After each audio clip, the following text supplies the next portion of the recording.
Go tell it on the mountain, over the hills and everywhere. Go tell it on the mountain that Jesus Christ is born.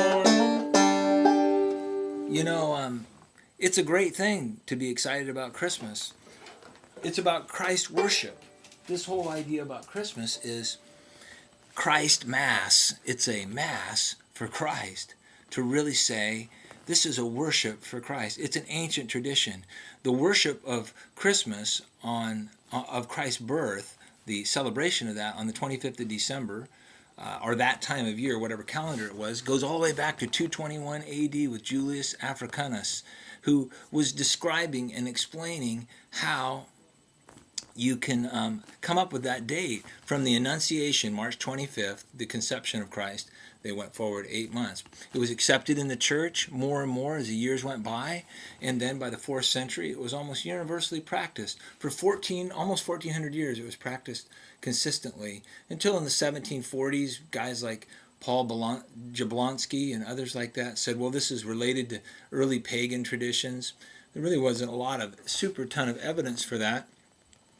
But the idea was the early church based it on some other things, even though there were some relationships of things that went on at the same time.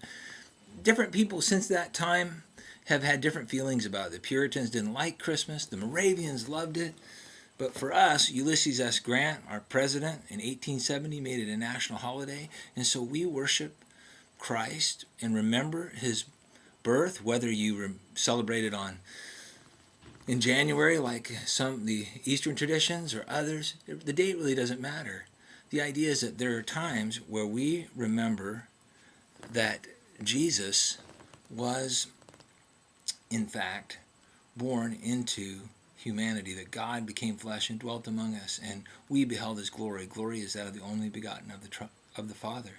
And so it's a great thing to have this tradition and to remember what it's really all about. The earliest example of people that wanted to get in on this amazing reality of God becoming flesh were the Magi, these trained guys from someplace in Babylon or Iraq, what would be now Iraq.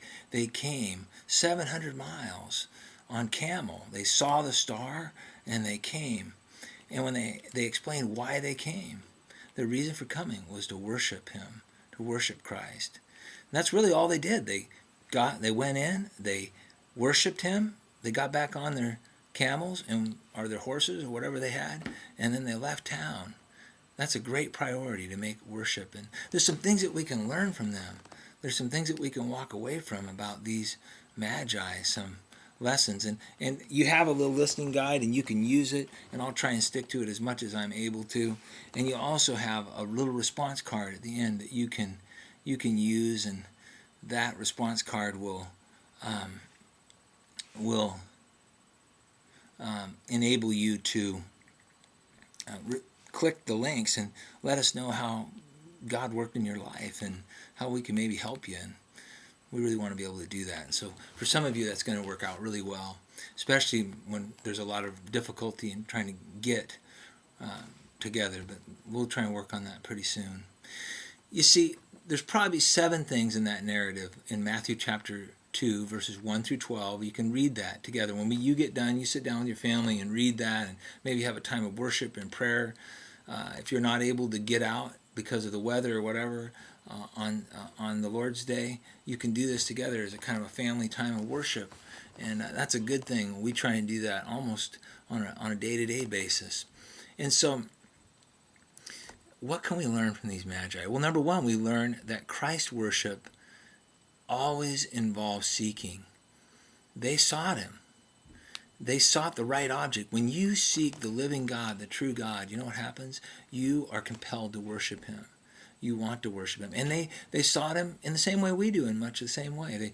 They sought him in creation. They sought him in nature. They saw the star, and it drew them. And we're drawn to God through his amazing creation if we'll look at it from that perspective. They sought him, but that isn't enough. You have to come through the Scripture. They sought him in the Scripture, that he was...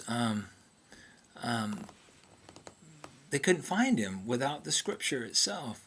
And so they went to Jerusalem and they took him and they showed him in the book of Micah where Christ would be born. And so off they went. They were seekers.